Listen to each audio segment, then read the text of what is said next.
I think my dad's one of those people, he gives off fear. The animal would be more scared of him. To Tony, everything is secondary other than show business. My dad would chase his class to the end of the year. They didn't want anybody to tell them what to do. He was the handyman, he was the star, he was the producer, he did everything. Hanging out with my father would either be a lot of excitement or it could be down the highway to hell. Go back. He would do stupid stuff like take the tiger and just put it right in the pool.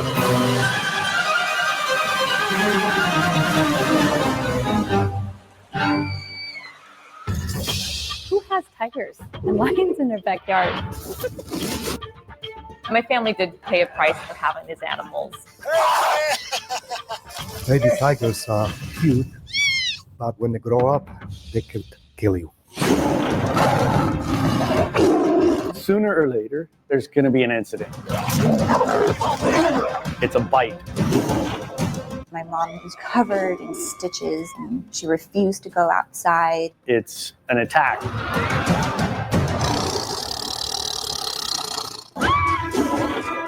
It's a mauling. So she put the pulse on my hand and she just pulled. I felt all of it in my brain. That's pain. You can't ever trust them. The first tiger I ever raised grabbed me through the curtain. I knew it was bad. I saw my bones. I saw my flesh. I 100% blame my dad. I was let a tiger beat me and her. She was only a child. I knew they wanted to amputate my leg. You couldn't attack her on the top. I mean, she's alive. My father told us when you fall down, you have to stand up, no matter what.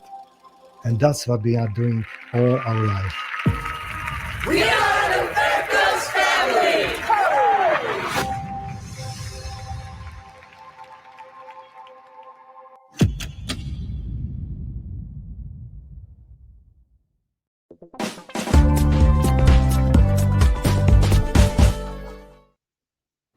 Hey everybody, it's Mark from Cinemondo here, and very excited to have a filmmaker and producer on, Michael Lutz. But before we get into that conversation, please don't forget to like, comment, and subscribe to our channel. We just crossed 56,000 subscribers.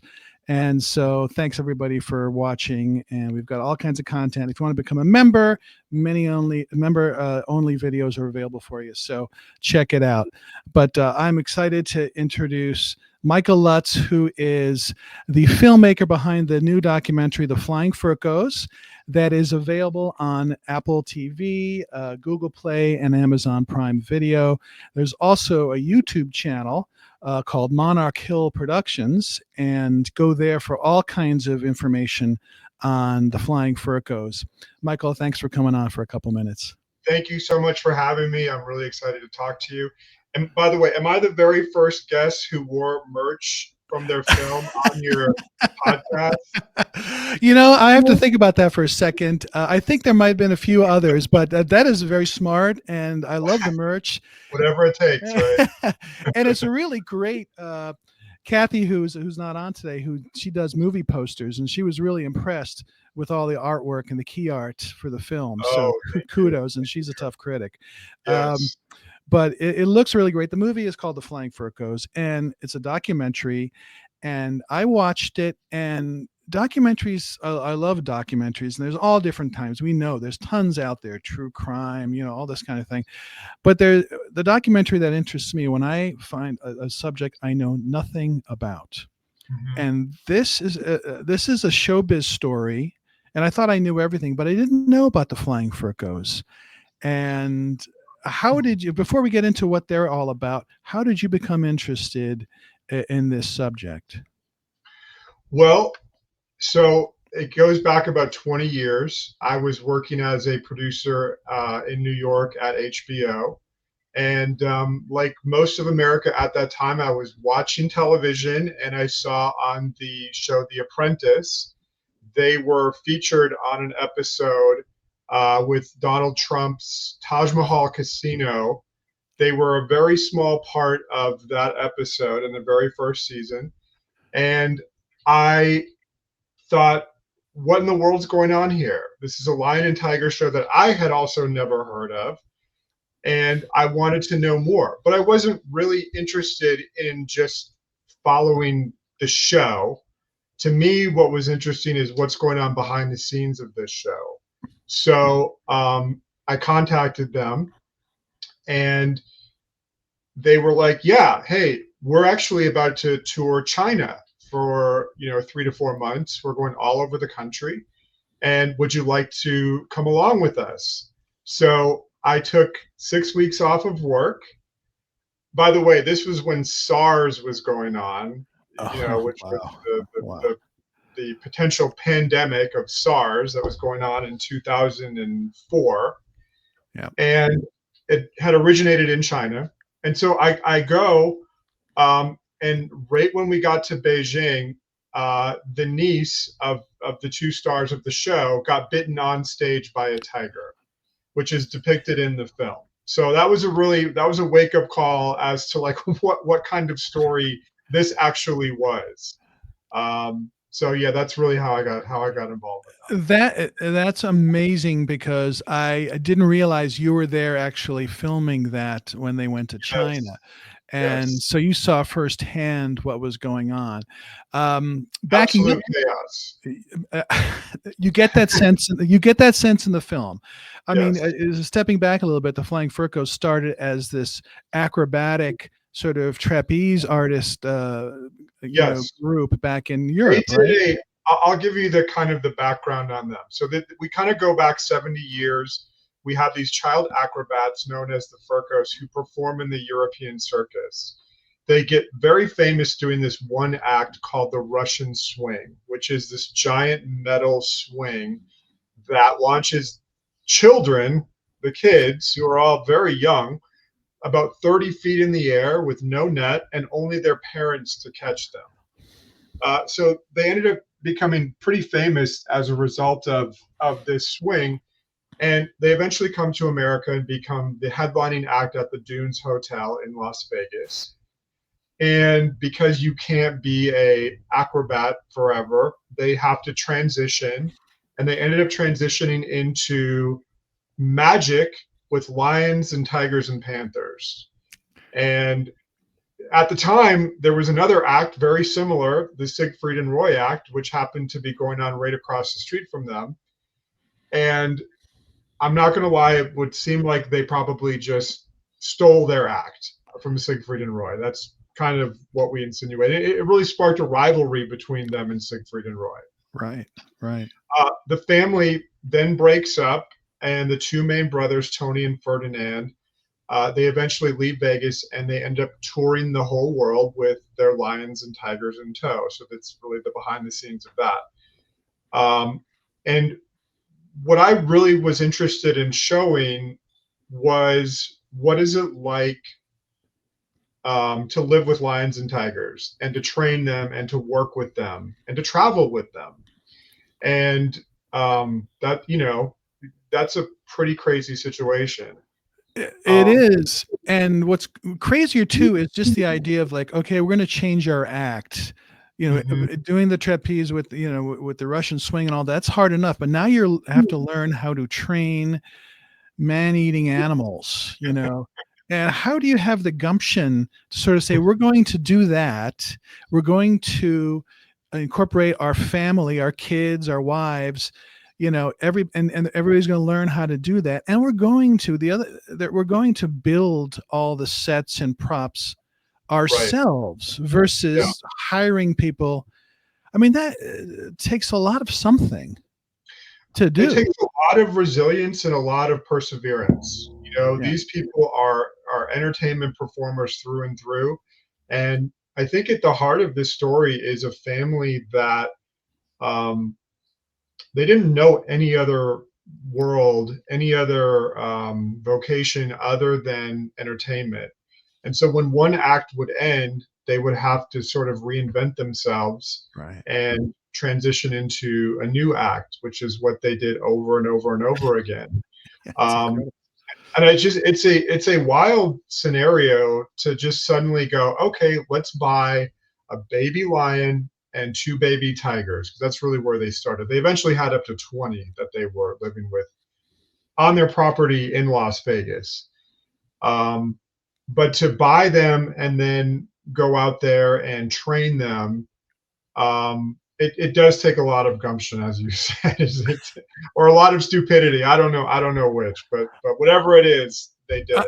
I think they just had this not only resilience, but this belief that they're going to do this. It's going to be fine, and we're all going to be good, and we're going to sort of, have the career build up from, maybe behind, Siegfried and Roy sort of became the big act of this type of act in the world. Really, everybody heard of Siegfried and Roy, and the Flying Fercos. They were across the street at, I think, the Dunes. Was that where they were? Yes, so they were at the Dunes, and across the street from them was Siegfried and Roy performing at the MGM. Right. So, but they were always in their shadow. And so it's like, okay, we've got to do something to sort of one up them, and if that doesn't happen, we'll go on the road with all our animals and travel around the world with animals and the stuff that we built and do these shows all over the world. I mean, that just, I can't grasp by going there and doing that. And I find the main guys behind this just had this incredible confidence that they could do everything and anything. Yes, absolutely. And that's really, Tony especially. Tony's really the star of the documentary. He's the blonde one. And Tony just has, I think his brother Ferdinand is a little more of an introvert. Tony's really an extrovert. And he loves the limelight. He loves the applause. And as we say in the documentary, he would go to the ends of the earth to chase that applause, whatever it took. And if that meant bringing dangerous, wild animals into your life, regardless of the consequences, that's what he was willing to do. That was the price he was willing to pay. And I think you end up finding out, or you end up seeing that no matter how careful you are, no matter how safe you are, you will get bitten by these animals in some form or fashion. And that was proven also with Siegfried and Roy. And who knows what even went on behind the scenes of Siegfried and Roy. I'm sure there were many, many more accidents that the world has never heard of. Right. And there were many more accidents with this family that we don't even depict in the documentary.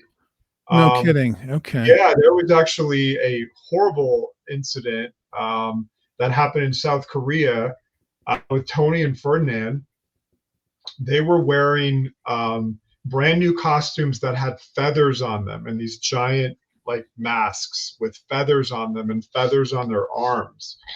And they were being rushed to put their show on. They were opening the show in South Korea.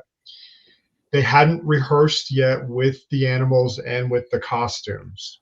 Wow. So they had this tiger named Asia, and they come out there and they're dressed like, these giant birds, basically. And this tiger is not seeing Tony and Ferdinand. He's seeing these giant birds. Wow. And Wow. he attacks them, and he grabs Tony by the arm and bites in his arm, and the blood sprays up into the air. And then his brother jumps on him to help him, and that tiger jumped on to Ferdinand's leg. And they both ended up spending a month in the hospital in South Korea. Yeah. So there was much more that happened that we don't even have the time to show it, but I mean, there's a lot that happens in the film too. I mean, it's a broad spectrum from their start to, to pretty much current day. Working with animals. That my question is, like, as I was watching this, was like, is this the way this happens to be when you have these ferocious animals and there's just going to be accidents? Or by being what I thought was in some cases a very Cavalier attitude. Like there's one scene where Tony takes the tiger and is in one of the hotel pools. I think if I'm a pool or a fountain or something, and this might have been in Korea or China or something, and it was just like, or Guam maybe, but it was just quite like Guam. And I'm like, oh my God, why maybe it's because he wants to be in the spotlight and, look at me with my tigers, or he just genuinely thinks they're going to be fine. But I can't imagine seeing that. I think Tony really likes the attention that he gets from displaying these animals, and that happened in Guam, and he was taking the tiger and the lion just around the hotel. He was staying at a hotel. He was taking it on the beach, putting it in the ocean, bringing it into a pool with kids in the pools. And additionally, for a little while there, they would have people sit on the backs of these tigers, like kids. And we see it in the film. Yes, They're we sitting do. on the backs of tigers, little kids. Some of these kids look like they're 2 or 3 years old. Shocking. It is shocking, and it's crazy. But it's also, I think, a bygone era. I don't think that you're going to see anything like this ever again. And you can judge history through like a modern lens, but at that time, animal acts were a big deal. Siegfried and Roy was the biggest show in Las Vegas. And of course, the Ringling Brothers Circus. I mean, I saw that when I was a kid, and that was elephants and lions and tigers and lion tamer, all that. That was just that was just part of entertainment back then. Yeah, and they were probably the last vestiges of it. The Flying Fercos and maybe Siegfried and Roy. And you look at it now and go, oh, the animals, are they treated well? Are they having a good life? Or all the safety stuff that is kind of ignored here, or sort of like very slapdash. It couldn't happen today. But it's just, the show is so glorious and big and very Vegas. When you think of Vegas, you think of the showgirls, and their wives are beautiful, and they're dressed up in these little skimpy outfits, and it's just what it was back then in the 70s and 60s, 70s, 80s. Absolutely. And they were very popular, and you see them kind of rubbing elbows with Clint Eastwood and Sammy Davis Jr. and all that's depicted in the film. But they were kind of forgotten, and I really feel like, our business, the entertainment business, and especially in Las Vegas, they have a very short memory for entertainment acts. Right. And once you're out of the public eye, people forget about you. So that's one thing I'm really excited about with this film, is that now that this has sort of been, documented for, and put out there into the world, the story of the Fercos family will continue on forever, and hopefully will never be forgotten. And there's a lot of acts that don't have that, and that's one thing I'm really proud of, and I think this family deserves that. And before I go on, you have that, mention that website, Monarch Hill Productions, YouTube channel, sorry, and you've got 70 million views on it, and you have over 135,000 subscribers. So you are getting the word out, and people are enthralled by the story. It's obvious. Yes, we've been lucky. When I initially set out to do this, I was trying to sell this as a series. So, I mean, if you go back even further, I was trying to make a documentary really about this traveling show in China. That was sort of my purview when I first started this. And then eventually we transitioned. That didn't really work out. Then we transitioned into trying to make a reality show. So we actually sold a show, a reality show about this family, to a big network at the time, a cable channel. That ultimately fell through, which was devastating. It was not only devastating for them, it was devastating for me. And so when the pandemic happened, I was watching Tiger King, and I thought to myself, I have my own version of this. That's pretty entertaining and interesting. So I thought, what am I going to do here? Am I going to try to go pitch this and sell this again? And I just said, you know what, I'm going to do this myself. Like, I'm tired of, in our business, there's a lot of gatekeepers. There's people that without a doubt, say no. Yeah. And I think continue on, but yes, indie filmmaking, if you can make the movie yourself and you have all the footage and it's all yours and you can sell it yourself, Yes, absolutely, make it your movie. Absolutely. And the beautiful thing here too with this was that they had documented their lives since they were children 70 years ago, and no one had ever seen any of that. And all of that footage was sitting in a trailer out in their property in the desert in the Las Vegas heat, just disintegrating. Some of it wasn't even salvageable, but they had over 1,000 hours of footage. And so, you know, because it was the pandemic and I was working remotely, I went out there and just picked up boxes and boxes of, you know, 16mm film footage and high 8 tapes and all this stuff. And I just brought it back to my office, the same little man cave I'm in now, and just started pouring through all of this stuff. And I was like amazed at the history here. Like, wow, this is actually historical footage, you know, seeing the old world European circus, people have probably never seen. All of that is original footage in the film that no one has seen, and they documented that. So I was just really excited to have the opportunity to see that and actually like put it together. And, you know, I'm a little territorial, and I just didn't feel comfortable handing this over to somebody else. I just wanted to make it and finally do it myself. So I called up the family and said, guys, I know this is the third time we're going to attempt to do this, and this is really hard, but I want to just do this myself. And so I want to come and see you guys. I want to interview everybody.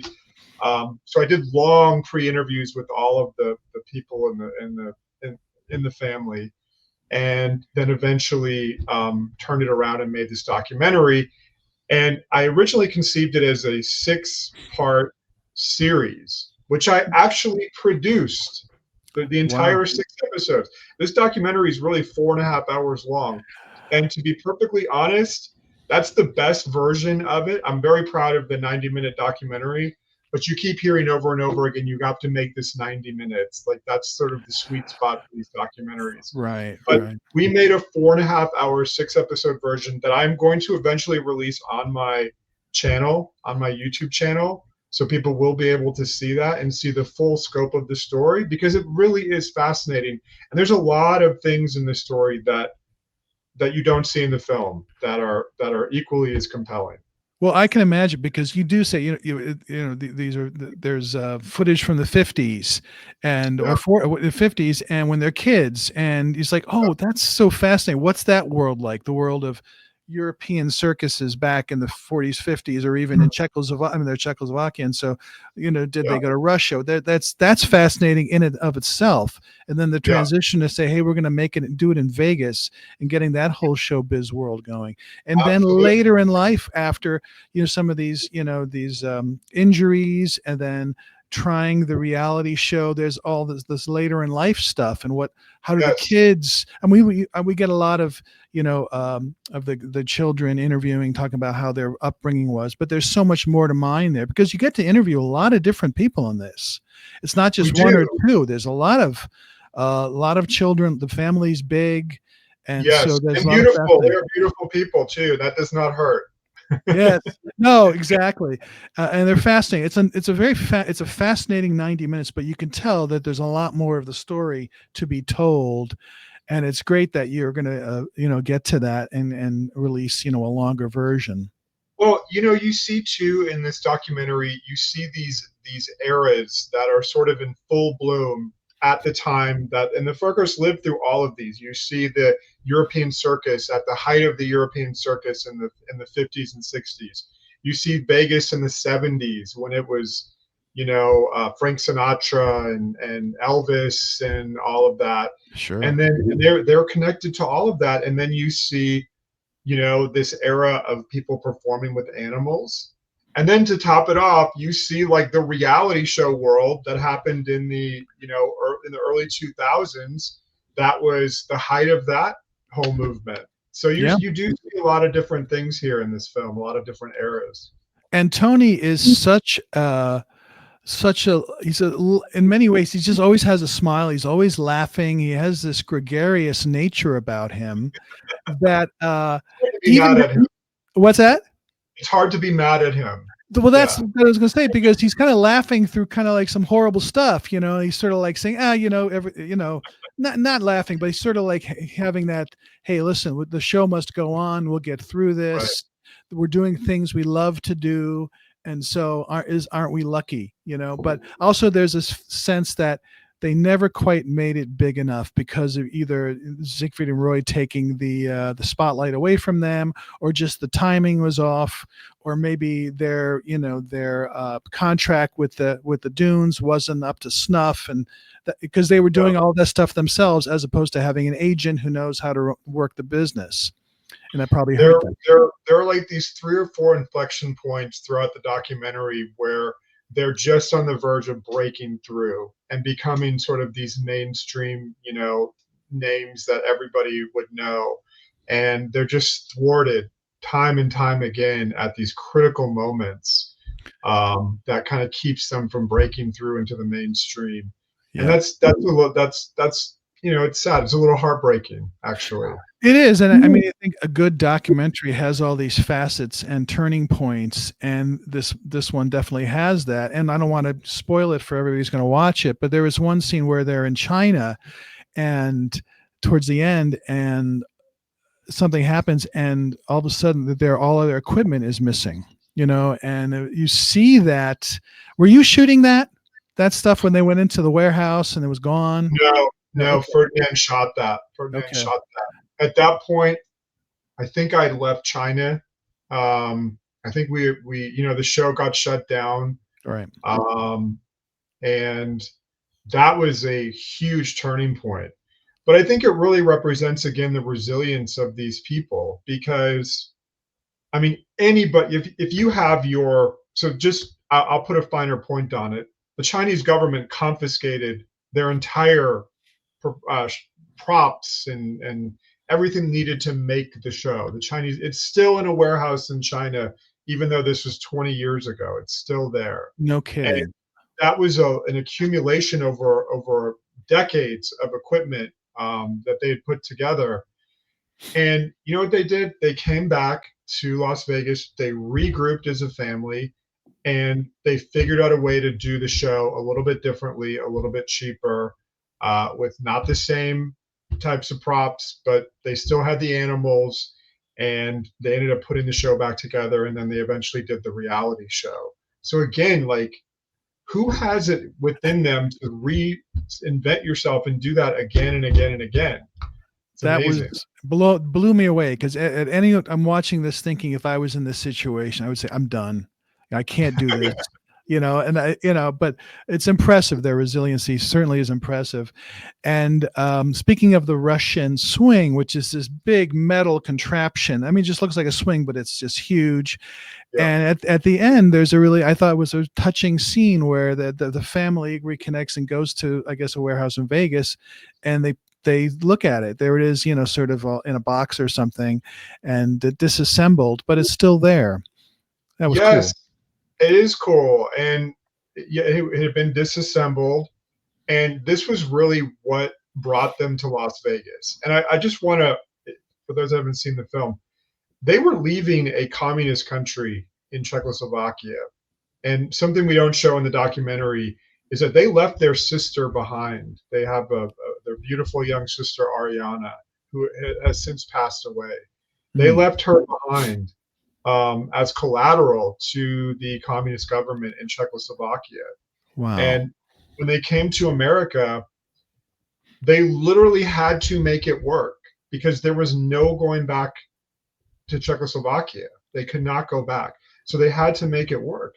So when you're seeing the Russian swing, you're seeing this contraption that really brought them out of communism, brought them to America, and allowed them to reinvent themselves in this new world. And so, I asked them, where is the Russian swing? And Olga, I think, told me, well, I still have it. It's in a warehouse that we have. And I said, well, let's rebuild it. Let's see it. So we rebuilt it. And I mean, I don't think they could have performed on it. I was like, guys, don't do any jumps with that's the scope of the story. I mean, to see that in its usage in the 50s, and then see it in a warehouse in Vegas, 70 years later, is quite amazing. And it was like this treasure found, of their past. Yes. And the fact that, again, they leave and can never go back, and they have to leave their sister there as collateral, as you said, just adds poignancy to the story, and also the determination that this has to work. Because if this doesn't work, what are they doing? They're in a strange country, and they're going to, I guess, just get jobs and try to figure out their lives. But they did something they loved, and maybe that's the crux of it. It's like they fought through all of this adversity and kept it going for as long as they did, until just tastes and showbiz sort of changed and sort of forced them out of it. I'm sure if it was, they'd still be doing it today if animal acts were popular. Well, it's funny that you say that, because when the documentary came out, just recently, I had a conversation with Tony, and Tony said to me, "How do we get the show going again?" I was like, I don't know, Tony. I don't know. But he's still looking, and he's in his 70s, and he's still looking for that angle. And he is still practicing his juggling and the ping pong balls. I do want to say this is really interesting. Tony holds the world record for juggling 8 ping pong balls with his mouth. I read you can see that on my YouTube channel. We have a whole video about that. But it's an incredible thing. He throws all of these ping pong balls up with his mouth and catches them. 8 at a time. That's insane. It's insane. It's actually insane. Well, I think having that still, it keeps you young in a way when you have that motivation, that drive still. Yes. And obviously he's a guy that's in great shape, and he takes care of himself and all that, but he still has that ability to have a youthful exuberance even in your 70s, and not a lot of people have that. So it's impressive.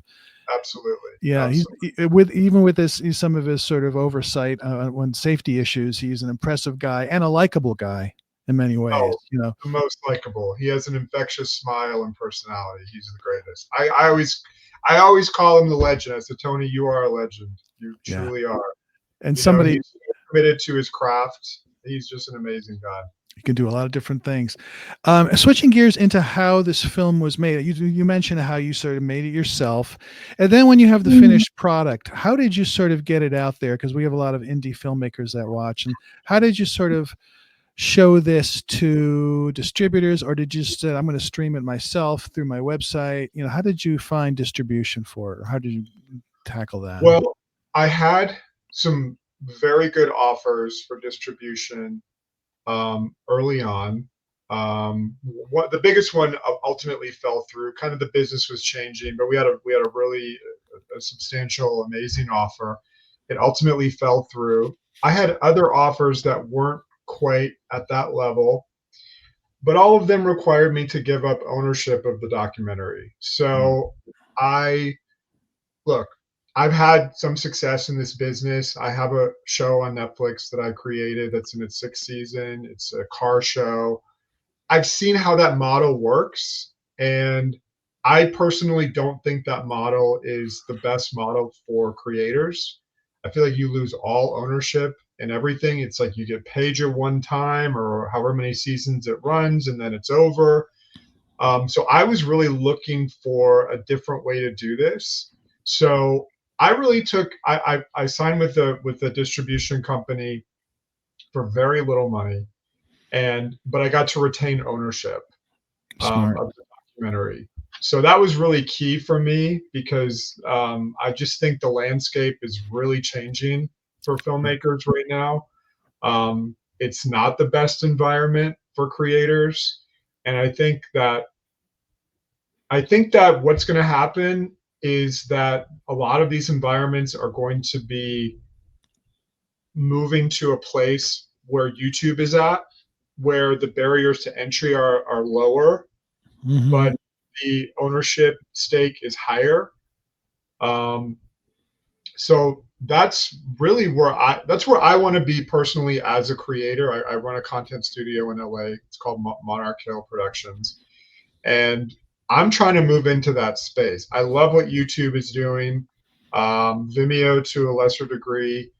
Some of these streaming sites like the Tubies and the Voodoos of the world, They don't have the barrier to entry. They're not these curated sites like Netflix and HBO. Right. But but you kind of own your thing. There are downsides. You're not getting the promotion that you're getting like on an Apple TV or a HBO or all of that. I think that's really their muscle, is in their marketing arm, where they're just pushing things. Right. So you got to do it on your own, which is why I have the YouTube channel. So yeah, I just decided like I want to do this in a different way. It took a lot of effort to get this one out the door, a lot of time, a lot of money, and I really hope people will watch it and will support independent creators like myself, because I think this is where things are headed. I feel like we are the new lifeblood of the industry, because in a lot of ways our industry is dying. It's a broken system. Here in Los Angeles, it's just there's very little production, and even the big productions are in Atlanta or Vancouver or New Mexico, wherever it might, or overseas, London. A lot of stuff is not shot in Los Angeles anymore.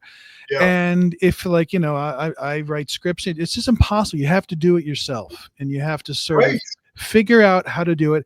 And YouTube is a great way, because people's taste, people's sort of habits and how they watch stuff. It's not so much go, okay, I'm going to see what's on Netflix, I'm going to see what's on Max. No, it's like what's on YouTube, what's on social, and then if you have some something on social media, in a little commercial, you do that, and then it takes you to your website, and you can watch a feature, you can watch this. Absolutely.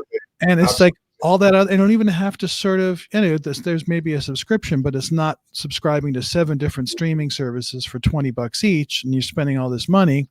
You can just do it per view, or just get a subscription to a YouTube channel, and you get a lot more content. I was looking at your page, and you guys are doing exactly that. I was like, whoa, you put out like 1,000+ videos or something. Like, it's a crazy amount of videos. And that's perseverance, and like that's finding your own niche, and you're allowing the viewers to curate their own experience, and they can come find you. And I just feel like everything on YouTube, the quality does rise to the top. I really do feel that. And it just allows creators to sort of own their own spaces. It's the most important thing, because I've heard so many horror stories about creators who get involved with the bean counters and say, hey, this is my opportunity, this is my big break, but then the movie is squashed or is changed to the point where you're just disgusted. It's not what you wanted to do. So this eliminates that, which is kind of just, I think, a natural progression in which the way the business, it's not what it was 20, 30 years ago. Certainly, it's a different world. It does take a little change in your brain to be like, I want to find what I like. I want to find what I like. While HBO and Netflix, they get it right a lot of the time, and they are pretty tapped into what people are watching. I just think it's nice to find it on your own. I love finding things that are just sort of tucked away in the corners of the internet, and that's the Fercos story. This was the story that probably would be over forever if we hadn't found it and kind of revived it. And it's a fascinating documentary, extremely well made, and at 90 minutes, that there's a lot more to the story, but you are getting the full story, so you can watch it and get, now I know who this family is. I know this little part of show business that you may not have ever heard of, like myself, and all of a sudden it's just this world open to like, hey, what was this family about? So it's a great documentary. I highly recommend it. You did a great job, and it's a labor of love. I can definitely tell that. Absolutely. I'm such a control freak. But well, Michael also, I forgot to mention at the open, like he referred to it. He has been the executive producer on Car Masters Rust to Riches on Netflix for 6 seasons, which is also a really fun reality TV series about this Gotham garage that takes cars and sort of wows them up and takes them from rust to riches, and that's been very successful. So congratulations on that. Thank you. And a talk show producer. I really appreciate you talking about my documentary and supporting independent creators. it's so important that people are willing to talk about this stuff. So thank you so much, Mark, for doing this. I really appreciate it. Absolutely, Michael. It was great. So check it out, the Flying Fercos, the documentary. It's available on Google Play, Amazon Prime Video, and Apple TV. And Michael, hang right there. I'm going to hit the outro, and we'll keep talking. Okay. Cool. Thanks everybody for watching, and we'll see you guys soon. Bye.